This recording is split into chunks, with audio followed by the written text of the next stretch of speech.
All right, so we're going to be looking at Genesis chapter 41 tonight. So grab your Bibles and look at Genesis chapter 41. 41.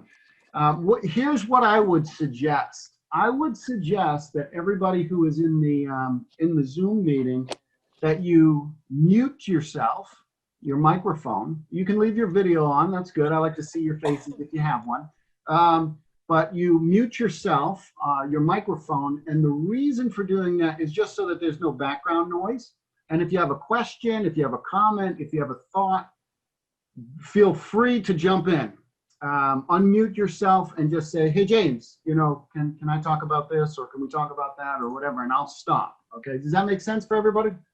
Just mute yourself, and that way we don't have the background noise. All right, so we are in Genesis chapter 41. And we are going to read a bunch of this text here. Let's read chapter 41, verses 1. Let's say verses 1 through 8 for the moment. Now let me ask, does somebody want to read? Would somebody like to read? If you do, that means you have to unmute yourself.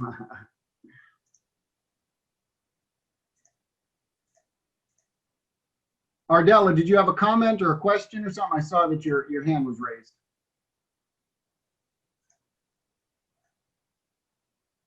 No? I can read. Okay, go for it. And through what verse? Just go up through verse 8, 41, okay. 1 through 8 for now. Okay. Now it happened at the end of 2 full years that Pharaoh had a dream, and behold, he was standing by the Nile.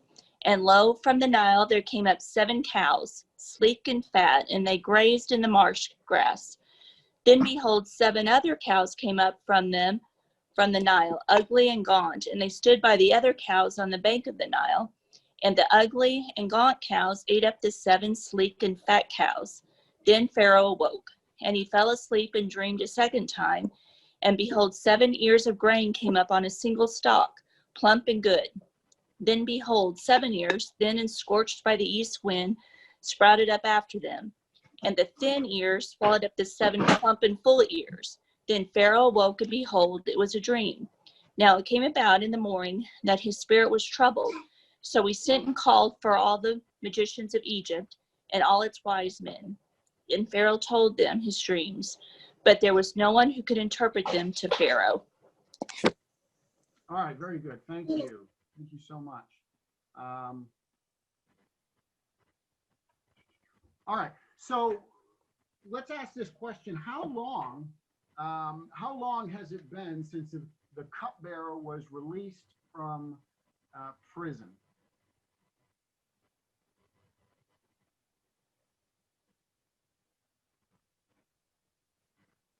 How long? It was a couple of years, wasn't it? A couple of years. What does verse 1 say? 2. 2. After 2 whole years. Okay. So 2 years prior to this, the cupbearer and the baker were in prison with Joseph. They have a dream. Each of them has a dream. We talked about that in the last session, the last Bible study. So they have a dream, and they come to Joseph. Joseph ends up saying, I can interpret your dream for you. He interprets both of the dreams, and he does it faithfully. To the cupbearer, he says, you're going to be restored. That's what your dream means. To the baker, he says, well, you're going to be killed. You're not going to make it. Not good news for the baker. But Joseph is reliable, right? He's faithful. He's reliable in communicating what those dreams are pointing to, and that's important.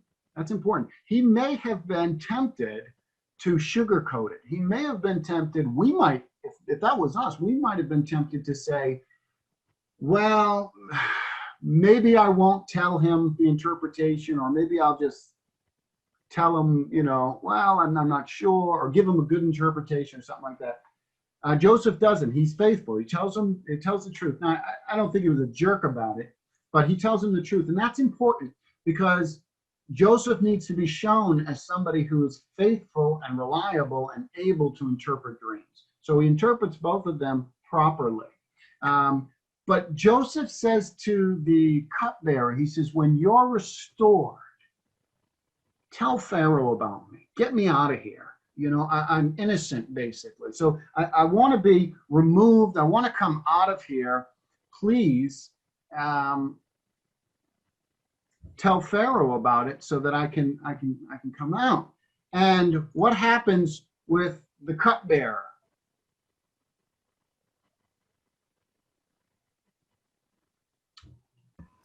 He forgot about Joseph. He forgot about him. He gets out of prison. He's restored, and everything's great, right? Celebrate. Wonderful. Oh, I forgot about that guy who interpreted the dream. So it's been 2 whole years. Now, what has Joseph been doing all of this time? He's been in prison, kind of helping the other prisoners, really. Yeah. Kind of supervision of them. That's right. He's been in prison for 2 years, and we don't know exactly what he's doing, but he probably is continually doing what he's been doing the whole time. Now, let me ask you this.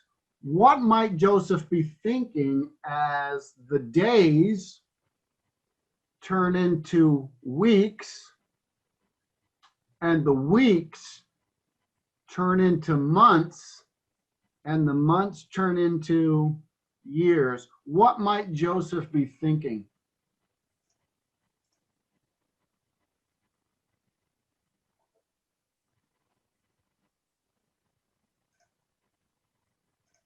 What might he be thinking?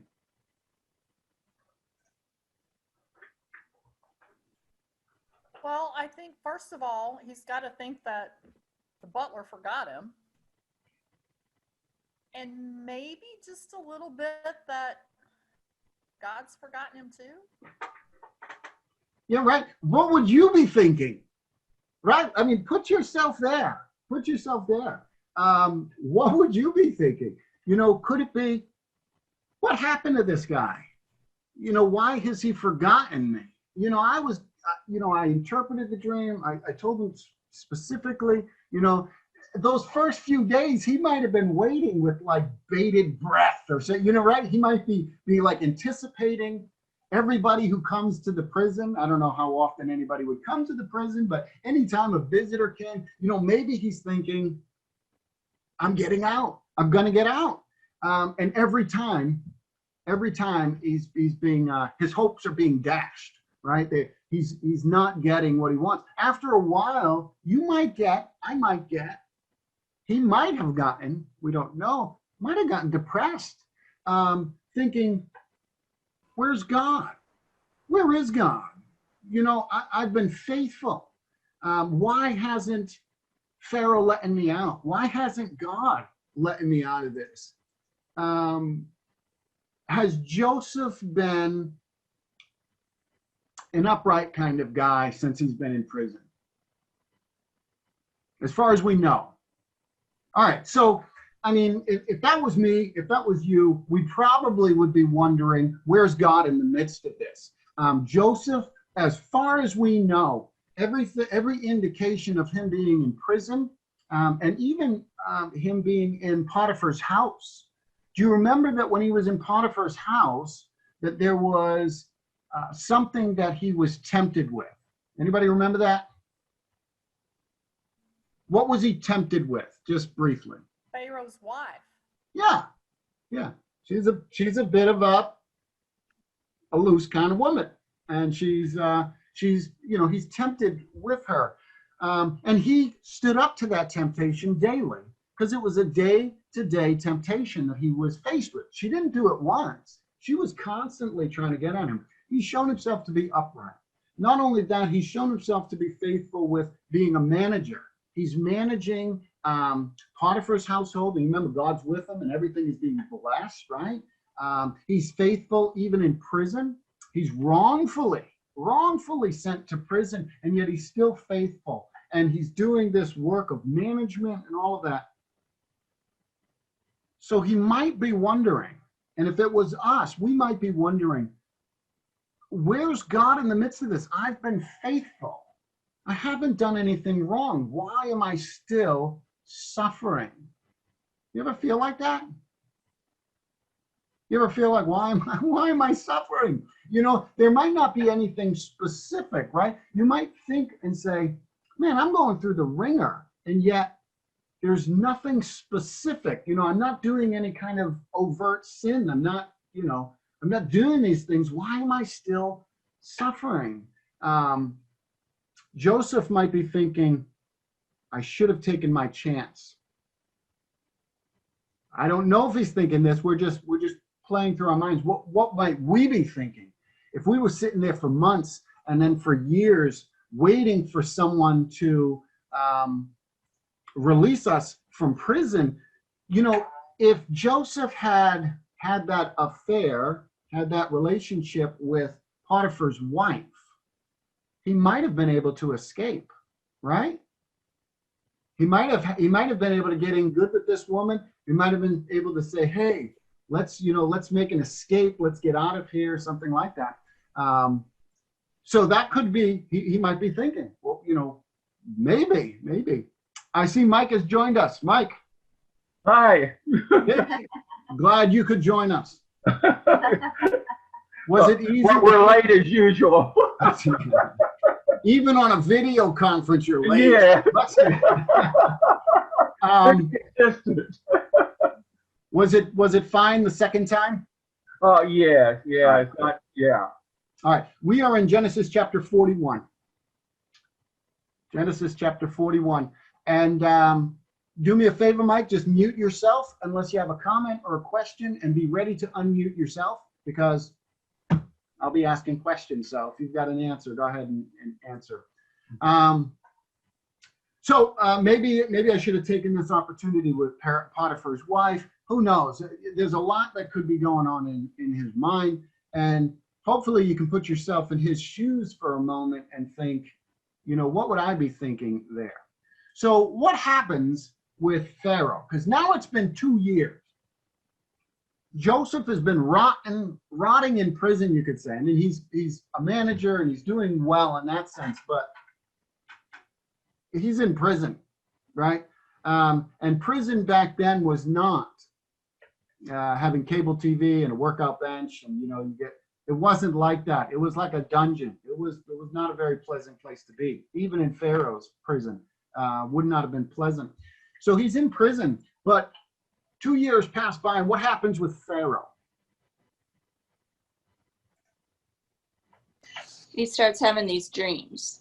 All right, he has these dreams. So what he has 2 dreams, right? What does describe to us? Somebody describe or tell me, what's the first dream?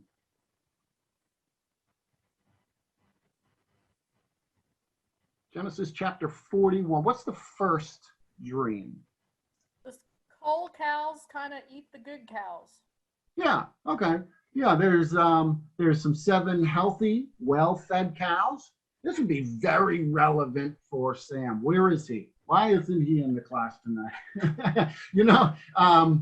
And maybe others, right? The whole Thompson family has cows in their backyards and all that good stuff. So they have 7 healthy cows, right? 7 healthy cows come up, well-fed, all that good stuff. And then they're eaten by 7 ugly cows, right? Nasty, skinny cows. Now, when he has the second dream, what's the second dream about?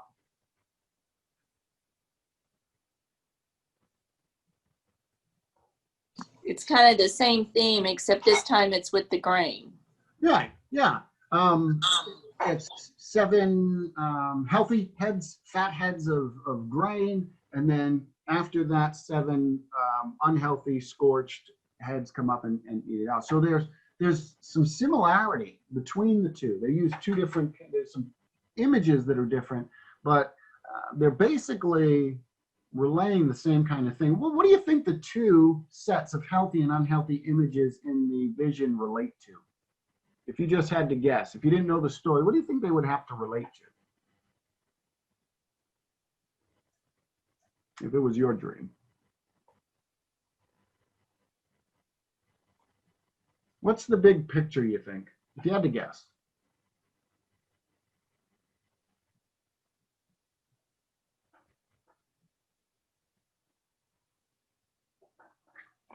Well, you have something good and healthy, Yeah. but then it's being overtaken by something weaker and bad. Mm. Yeah. Yeah. You've got something good followed by something bad, right? Something. And there's an image of food there as well, right?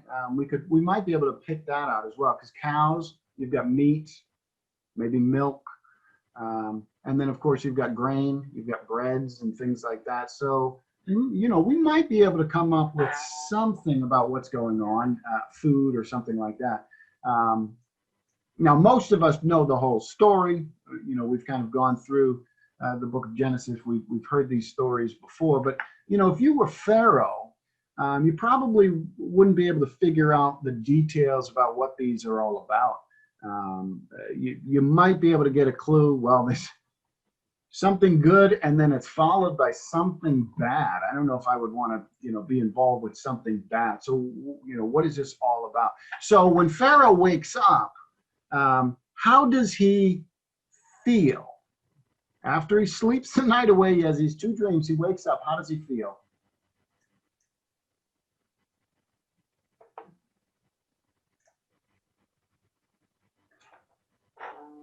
Confused.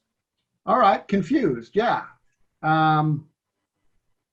Why is he confused? Because I don't think that he had any comprehension or understanding of what it meant. And it is Yeah, kind of- absolutely. just dreaming that. It is kind of a weird dream.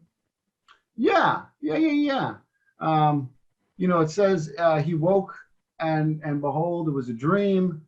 In the morning he tells his dream to them.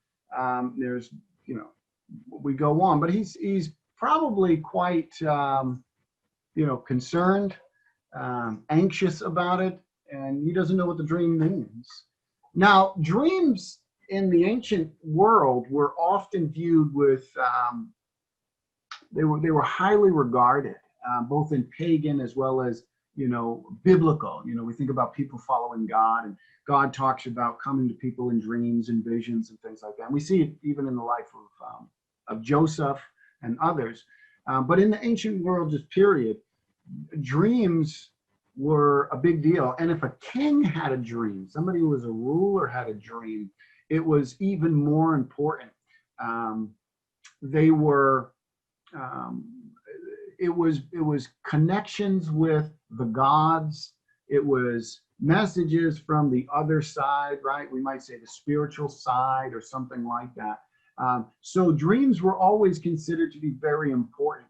And again, not knowing what the outcome is, but you kind of got some details of, well, there's these good things, and then there's these bad things that are coming up. So no wonder that he's a bit concerned. He's a bit anxious. Now, is there anybody in Egypt who can interpret the dream for Pharaoh?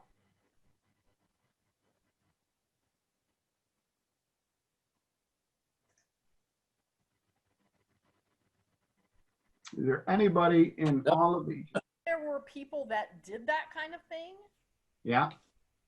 but apparently this one kind of had them all confused. Yeah, right. Absolutely.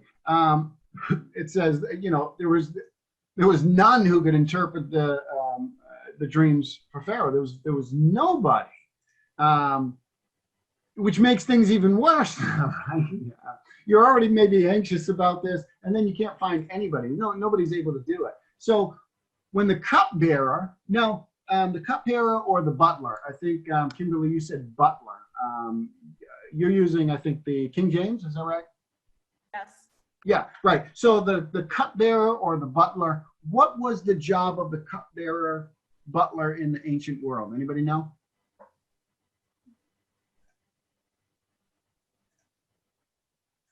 Well, the cupbearer was hanged.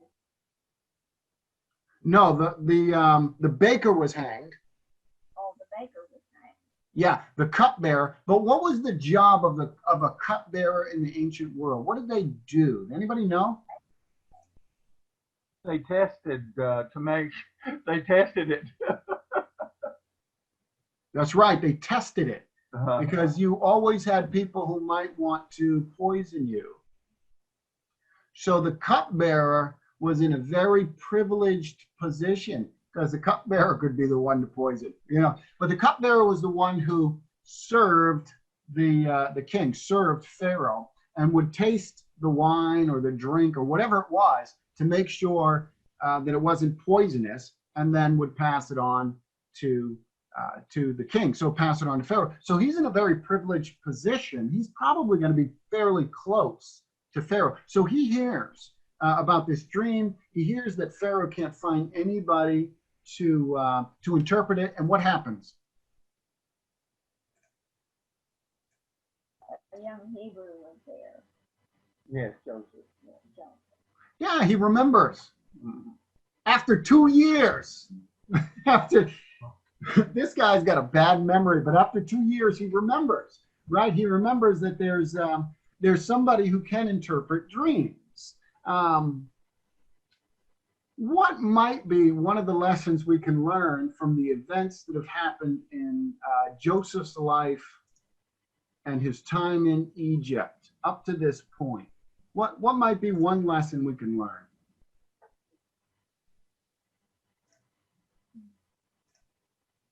Well, I think it's just another example of God does everything in his own time. That's right. That's right. God's timing is what's important. Psalm 27:14. Look at that word right there. Can everybody see my screen? Just the Bible that's up?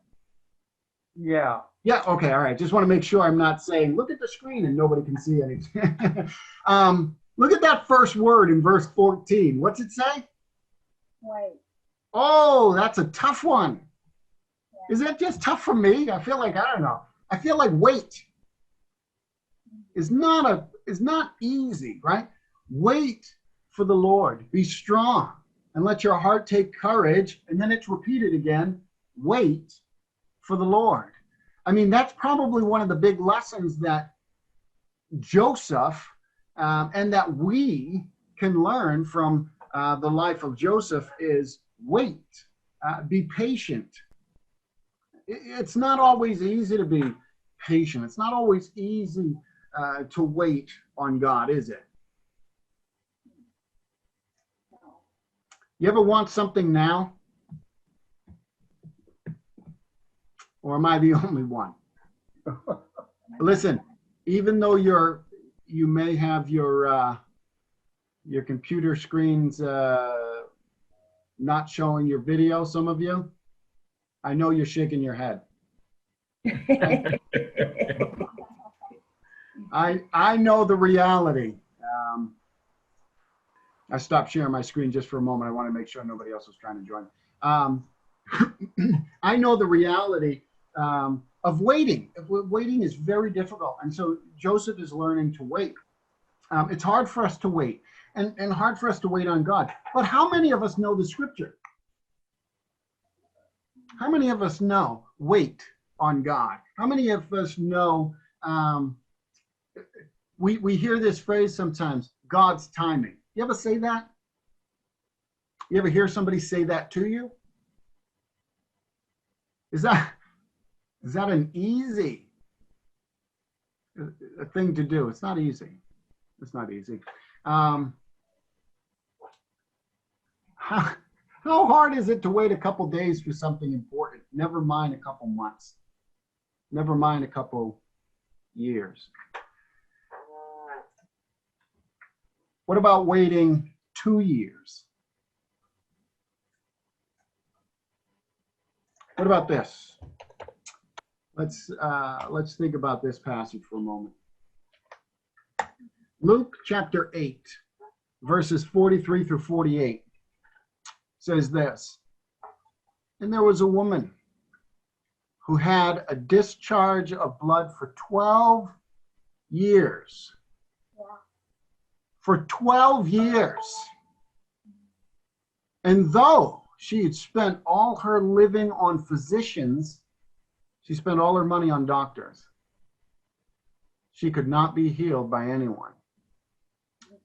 And then, of course, we know the passage. She comes up behind Jesus, touches the fringe of his garment, and she's healed. But how long had she been waiting for healing? Many years. How discouraged might she have been after going to doctor? Yeah, but this may be relevant for some of you who have some sicknesses or illnesses that are mysterious. You go to the doctor over and over again, and no doctor can tell you what's the problem, and yet you still have the problem. Can that be discouraging? Can that be trying? Can we wonder, where is God in the midst of my suffering? I think we can. I think we can. So even though we can learn from Joseph, and we can learn from this woman who suffered for 12 years and others. I mean, think about Abraham. How long had Abraham been promised by God a son? Years, right? Years. And he had to wait. He had to wait. Here's a rhetorical question. We've already answered it, but it needs to sink in. Do God's people ever have to wait? Yeah, we do. It's not easy. It's not easy. It's very difficult. But we have plenty of examples of God telling his people to wait, or fulfilling his promises. And that's important. You know, God does fulfill his promises. If he makes a promise, he fulfills it. But it's in his timing. And that, again, can be one of those things that grates on us. Easier said than done. God's timing. But let me ask you this. Is God's timing the best timing?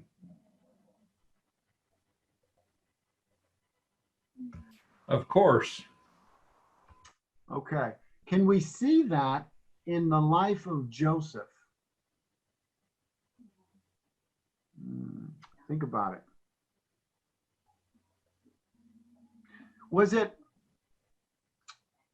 Do you think it was God's plan and purpose that Joseph might remain in prison for 2 years?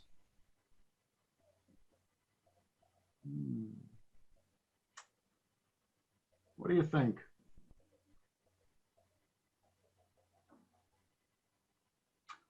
Let me ask it this way.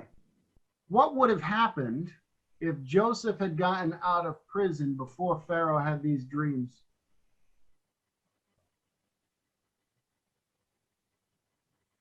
What might have happened with Joseph? They may not have been able to find him. Okay, might not have been able to find him. If he gets let out of prison and he is, he's just pardoned because this cupbearer says, hey, a buddy of mine's in prison, can you get him out? He would not have been special to Pharaoh, would he?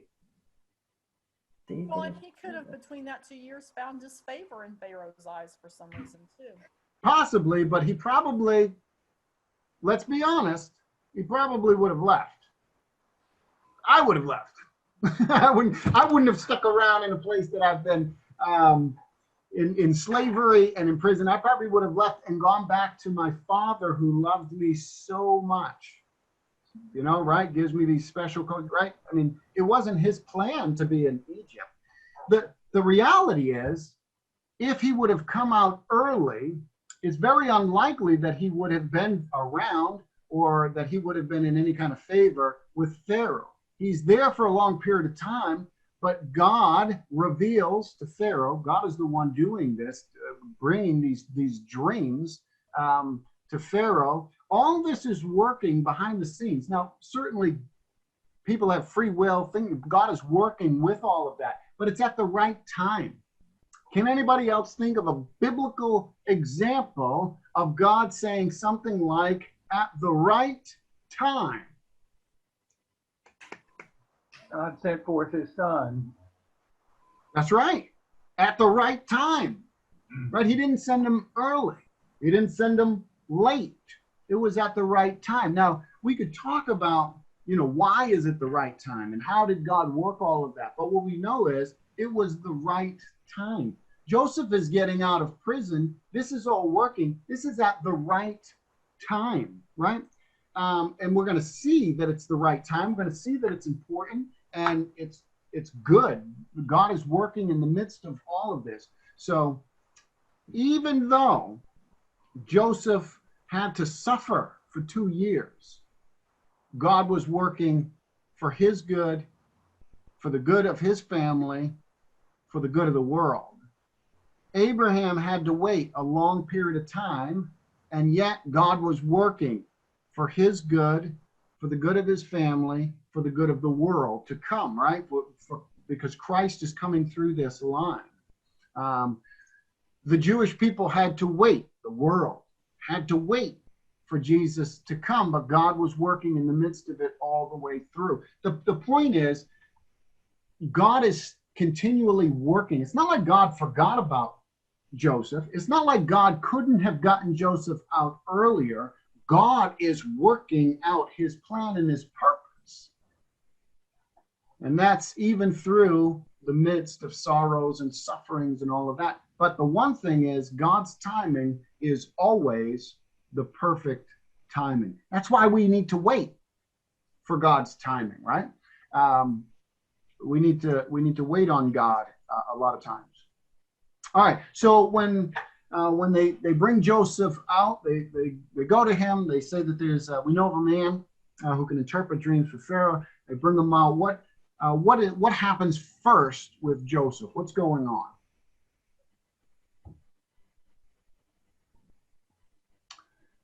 Oh, you know what? We didn't read this passage. Let's read some more text. Because we stopped at what, 9? The 9 we stopped at. Let's read some more text here. Let's have somebody read verses 9 through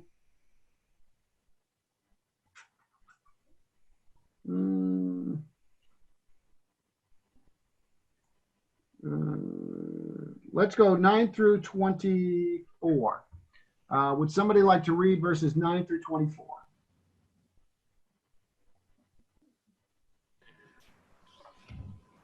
I'll read it, but I'll read it from your screen. Okay, I'll try to keep up with you then. Go ahead, 9 through 24. Then the chief cupbearer said to Pharaoh, I remember my offenses today, when Pharaoh was angry with his servants and put me and the chief baker in custody in the house of the captain of the guard. We dreamed on the same night, he and I, each having a dream with its own interpretation. A young Hebrew was there with us, a servant of the captain of the guard. When we told him, he interpreted our dreams to us, giving us an interpretation to each man according to his dream. And as he interpreted to us, so it came about. I was restored to my office, and the baker was hanged. Then Pharaoh sent and called Joseph, and they quickly brought him out of the pit. And when he had shaved himself and changed his clothes, he came in before Pharaoh. And Pharaoh said to Joseph, I have had a dream, and there's no one who can interpret it. I have heard it said that when you hear a dream, you can interpret it. Joseph answered Pharaoh, It is not me. God will give Pharaoh a favorable answer. Then Pharaoh said to Joseph, Behold, in my dream I was standing on the banks of the Nile. 7 cows, plump and attractive, came up out of the Nile and fed in the reed grass. 7 other cows came up after them, poor and ugly and thin, such as I have never seen in all the land of Egypt. And the thin, ugly cows ate up the first 7 plump cows, but when they had eaten them, no one would have known they had eaten them, for they were still as ugly as at the beginning. Then I awoke. I also saw in my dream 7 ears growing on one stalk, full and good. 7 ears withered, thin, and blighted by the east wind sprouted after them.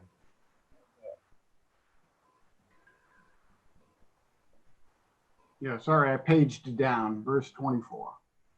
Yeah, there we go. And the thin ears swallowed up the 7 good ears, and I told it to the magicians, but there was no one to explain it to me. Okay. All right, good. So we should have read a little further, but we got into it. So what happens in verse 14 when Joseph is called? What's kind of the first thing that goes on? Ron took his, changed his clothes, came out of the bed, shaved himself, and changed his clothes. Yeah, I don't think they can do that. I can kind of hear. Go ahead, Elaine. Well, he shaved himself and he quickly changed his clothes and so forth and so on. Okay, yeah, very good. That's right. He shaves himself and he gets on some new clothing to go in front of, you go in front of royalty, right? You're gonna meet the head guy. You're gonna meet the pharaoh, the king, something. You're gonna look decent. Now, he's shaving himself. The Egyptians were all clean shaven, and quite often other people groups and stuff would have, had beards and such. We don't know if Joseph had the opportunity to keep clean shaven while he was in prison, or keep himself tidy, but he shaves. So he shaves and he gets clothed. Here's something that I want you to note, though, and this is an important kind of symbolic thing that's going on with Joseph. Well, let me ask this. Has Joseph ever had his clothing or his cloak or coat taken off of him before? That the text specifically says. Oh, his brothers took his coat. Yeah, right. So there's a clothing of Joseph. Joseph gets this special coat. And then, of course, his brothers strip that coat off of him and throw him in a pit. Interesting, they threw him in a pit. And this says that he was taken up out of the pit. Yeah, one translation says the pit, right? Look at verse 14 in my text. The Pharaoh sent and called for Joseph, and they quickly brought him out of the pit. The pit. Listen, there's a lot of symbolism going on with some of this stuff, but especially the clothing. So his cloak, his coat is stripped off of him by his brothers. Now, when he was in Potiphar's household, and Potiphar's wife, that last occasion when she tried to get him to have sexual relations with him, does anybody remember what she ended up holding in her hand? His garment. Yeah, his cloak, remember? Yeah. So there's a couple times where his cloak, his garment is being removed from him, taken from him. Here, we're starting to see something different happen.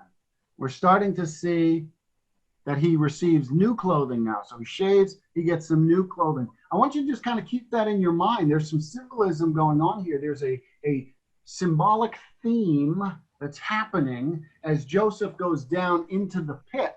He's stripped. As he goes down into Egypt, that would be considered kind of the place of the dead. He goes down to death, basically. His whole family thinks he's dead. We find that out later. They all think Joseph has died. He goes down to and the grave is often called the pit. So he goes down there. He goes even further into the pit, you could say, because he goes into prison, and before he goes there, his garment is stripped from him again. Now he is starting to climb out of the pit. He's removed from the pit. He gets some clothing put on him. So there's some new clothing. So there's some symbolism going on here that I just kind of want to bring your attention to. If you're taking notes or something, you might want to make a little make some notes on the pit issue and the clothing issue. All right, so Pharaoh says to Joseph, he says, nobody in all of Egypt can interpret the dream. And then he says, but I hear that you can interpret the dream. And what does Joseph say to that? What does Joseph say when Pharaoh says, I know that you... That it's not me, it's God. Yeah. Yeah, right. It's not me, God. God will do that. What we're seeing here is a progression in Joseph's life. When Joseph was back in his father's household, when he was, we meet him when he's 17 years old. When he was back in his father's household, what kind of a person does he kind of come off being? What kind of a person do you think he is? A little cocky. A little? In my view, he's pretty arrogant. He's pretty proud. He's pretty boastful. You remember that, first of all, he knows he's the favorite kid. Joseph is not sinlessly perfect, is he? No. No. So he's he can be tempted as well. He's a young man. He's one of the youngest, and he is the special child. Now, you don't have to answer this, but if you were the special child in your family, or you had a sibling who was the special child, did they or you know it? Probably. And I can tell you from experience that my sister, and she won't have a problem with me saying this because she'd say it herself, my sister was the special one. She was the last one born. She was the girl, all that kind of stuff.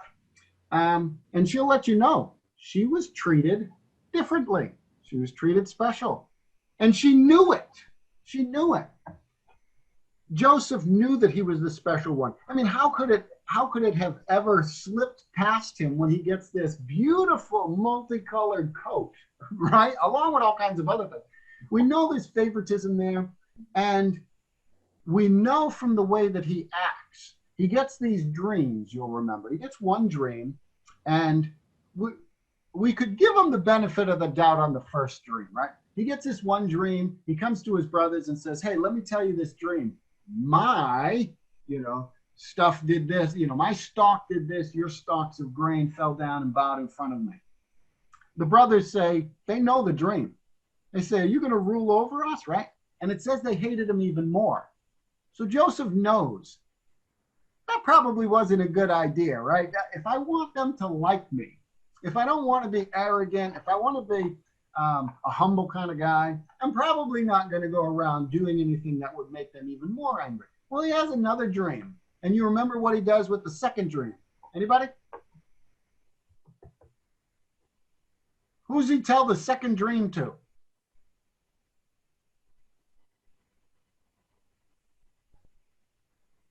Father?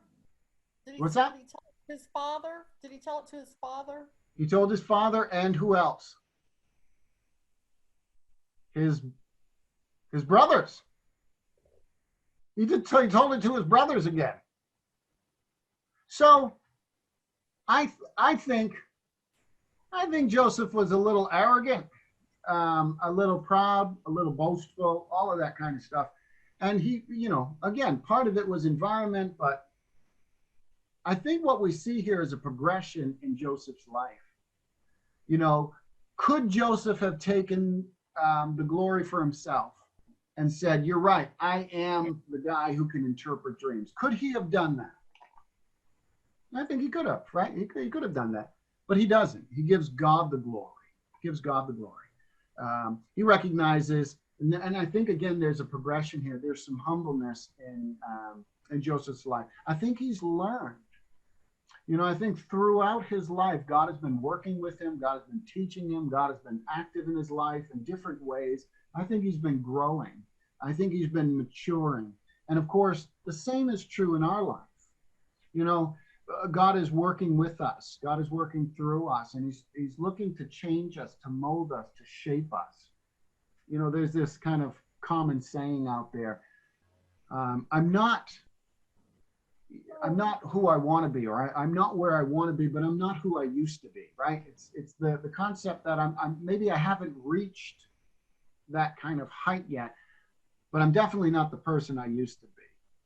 And Joseph is not that person that he used to be. He's changed. And we're going to see that he's changed as we go through his life as well. But I think we see it here. He's giving God the glory, saying, I can't do it, but God is going to be the one who will give you this interpretation. All right. So verses 17 through 24 is where Pharaoh retells the dream, but this time he retells it to Joseph. And he just kind of talks about what's going on with those cows and all of that. We're not going to look at that again, but 25 through 32 is where we want to pick up. So we want to pick up 25 through 32. Where are we at? Oh, 6:51. Well, yeah, we'll go. We'll read that. I'll read it. So starting in 25, it says, Then Joseph said to Pharaoh, the dreams of Pharaoh are one. Now notice, God has revealed to Pharaoh. God is the one who's giving these dreams. God has revealed to Pharaoh what he is about to do. The 7 good cows for 7 years, and the 7 good ears are 7 years. The dreams are one. Dreams are one. The 7 lean and ugly cows that came up after them are 7 years. And the 7 empty ears, blighted by the east wind, are also 7 years of famine. It is as I told Pharaoh. God has shown to Pharaoh what he is about to do. There will come 7 years of great plenty throughout all the land of Egypt. But after them, there will arise 7 years of famine, and all the plenty will be forgotten in the land of Egypt. The famine will consume the land, and the plenty will be unknown in the land by reason of the famine that will follow. For it will be very severe. And the doubling, notice, the doubling of Pharaoh's dream means that the thing is fixed by God, and that God will shortly bring it about.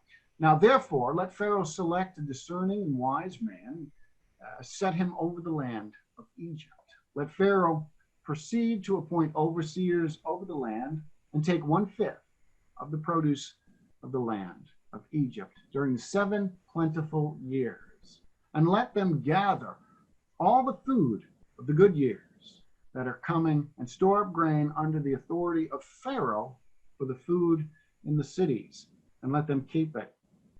But the food shall be a reserve for the land against 7 years of famine that are to occur in the land of Egypt, so that the land may not perish through the famine. All right, so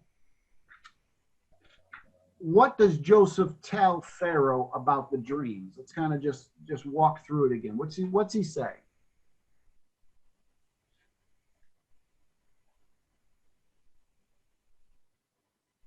He said Summarize. Go ahead. good years and bad years. There's going to be 7 good years, 7 bad years. And what about the doubling? Doubling of the dreams. It's the same dream, basically. What's going to happen has the seal of God, and it's going to be. That's right. It's going to happen soon. So the doubling says it's certain. You can bet on it. It's going to happen. And also, the reality is it's coming quickly. It's coming soon. It's just around the corner. Just briefly, the number 7 in the Bible. Does anybody know what the number 7 sometimes symbolically means? Sometimes, what does the number 7 mean? Perfection. Protection? Perfection. Oh, perfection. Yeah, right. Perfection. Yeah, absolutely. Completeness, we could say, perfection. It goes back and it's related to creation, right? Because God created in 6 days and rested on the seventh. So there's an aspect that it could relate to creation at times. It relates to perfection or completeness as well. So it could be that the number 7, even though there's going to be 7 literal years, right? There's going to be 14 years, 7 good, 7 bad. That's literally going to happen. But the numbers there maybe speaking about 7 years of, you could say, perfection or completeness, in the sense of there's going to be 7 years of great abundance. Nobody is going to be without food. There's going to be so much, right? My cup overflows, right? There's going to be so much produce, and everything's going to, be just flourishing for 7 years, and there's not going to be a problem whatsoever. But then there's going to be 7 years of a perfect lack, we could say, a complete lack. Nobody is going to have anything. And if there aren't preparations that are made, then the 7 years of plenty are going to be swallowed up by the 7 years of famine. You're not even going to know that there were those 7 good years. So there's a completeness maybe to both of those aspects there. All right, so in verses 33 through 36, what does Joseph go on to say? What does he say? He interprets the dream, right? Pharaoh wanted him to come and just tell him what the dream was all about. What does Joseph go on to say in these verses? 33 to 36, what's he say? They need a leader, someone to take care of all this. Yeah. They need a plan of action. They need a leader, right? So he gives Pharaoh some suggestions. He basically counsels Pharaoh. So he not only interprets the dream, he gives him some good advice. He says, you should do this. You should put somebody in charge, put some counselors in charge, all that. Does he ever put himself forward that we know of up to this point? Is there anything where Joseph says, and you know what? I'm the best guy for the position? Does he ever say that we know of? No. No, he doesn't. He gives good counsel, and he kind of leaves it at that.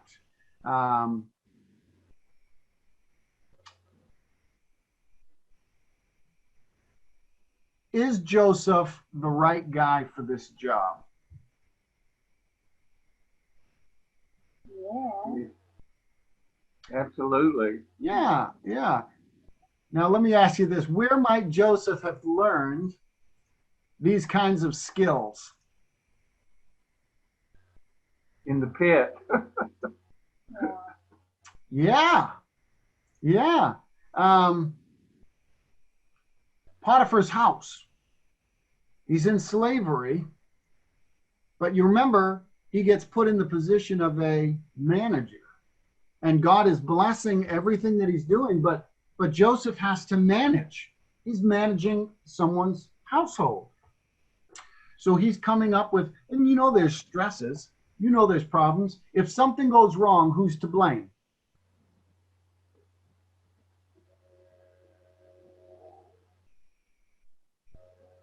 Well, Joseph would be. Joseph, right? Yeah. The manager, whoever's in charge. When Joseph is removed from Potiphar's house and he's put into the pit, he's put into the prison, he becomes the manager again, doesn't he? And things are blossoming. Things are being blessed there, right? God is blessing them. But Joseph is learning how to manage things. He's growing in his abilities to deal with stress. He's growing in his. I don't think that this is magical or mystical. I think God is working the way he often works with people. He's growing, he's maturing, he's putting them into places. Now, of course, I think he probably had some gifting, some we might even call it some natural abilities or something, but he's learning all along the way how to manage, how to be put in charge of things, how to make sure money is spent right, or people are organized, all of that. So while he's in prison, he's managing. While he's a slave, he's managing. And God is with him the whole way. But God, again, is training him. He's changing him. He's shaping him. We don't often see the big picture. God is working in ways that we don't often see until after the fact. Sometimes we can look back and we can see that God was working and all of that. But we don't often see God working in the midst of things. I mean, the whole time that Joseph is in slavery, and that he's in prison, God is using that as a way to train Joseph so that he can take position of being a manager, so that he can take all the stress and the strains and understand the bigger picture and understand how to actually do these things. He's being trained. So Joseph is ready for his next job assignment. You know, and a lot of times that's what God is doing in our life. You know, we're going through things in life that might try us, that might stretch us.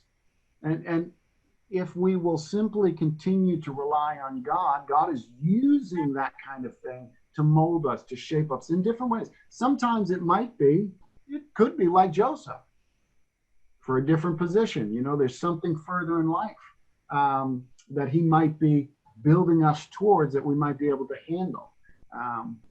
You know, scripture talks about the trials and just generally the trials and the sufferings that we go through.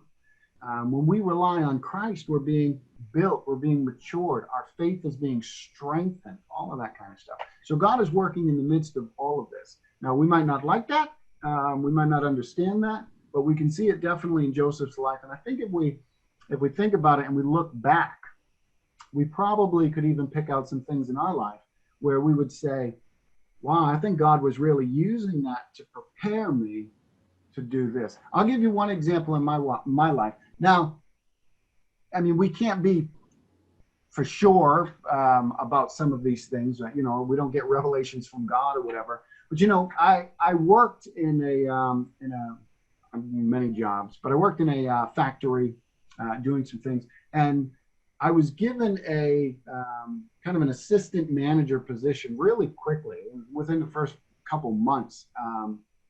But I had to give some meetings. And I got to tell you, I was extremely nervous.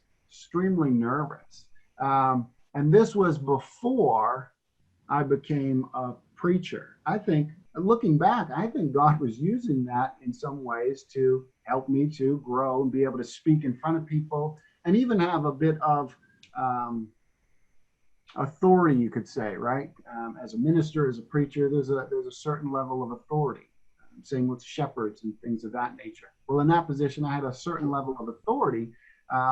So I think God was using that. Now, you probably could look back in your life and see areas in your life where God took you from something or used something, and it's blessed you, it's benefited you, you've grown, and maybe you're utilizing it now in your life today.